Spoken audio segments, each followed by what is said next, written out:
சங்கீதம் 8. எங்கள் ஆண்டவராகிய கர்த்தாவே, உம்முடைய நாமம் பூமி எங்கும் எவ்வளவு மேன்மையுள்ளதாயிருக்கிறது. உம்முடைய மகத்துவத்தை வானங்களுக்கு மேலாக வைத்தீர். பகைஞனையும் பழிகாரனையும் அடக்கி போட தேவரீர் உம்முடைய சத்துருக்கள் நிமித்தம் குழந்தைகள் பாலகர் வாயினால் பலன் உண்டு பண்ணினீர். உமது விரல்களின் கிரியையாகிய உம்முடைய வானங்களையும் நீர் ஸ்தாபித்த சந்திரனையும் நட்சத்திரங்களையும் நான் பார்க்கும்போது, மனுஷனை நீர் நினைக்கிறதற்கும் மனுஷகுமாரனை நீர் விசாரிக்கிறதற்கும் அவன் எம்மாத்திரம் என்கிறேன். நீர் அவனை தேவதூதரிலும் சற்று சிறியவனாக்கினீர்.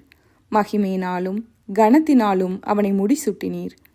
உம்முடைய கரத்தின் கிரியைகளின் மேல் நீர் அவனுக்கு ஆளுகை தந்து சகலத்தையும் அவனுடைய பாதங்களுக்கு கீழ்ப்படுத்தினீர். ஆடு மாடுகள் எல்லாவற்றையும், காட்டு மிருகங்களையும், ஆகாயத்து பறவைகளையும், சமுத்திரத்து மச்சங்களையும், கடல்களில் சஞ்சரிக்கிறவைகளையும் அவனுடைய பாதங்களுக்கு கீழ்ப்படுத்தினீர். எங்கள் ஆண்டவராகிய கர்த்தாவே, உம்முடைய நாமம் பூமி எங்கும் எவ்வளவு மேன்மையுள்ளதாயிருக்கிறது.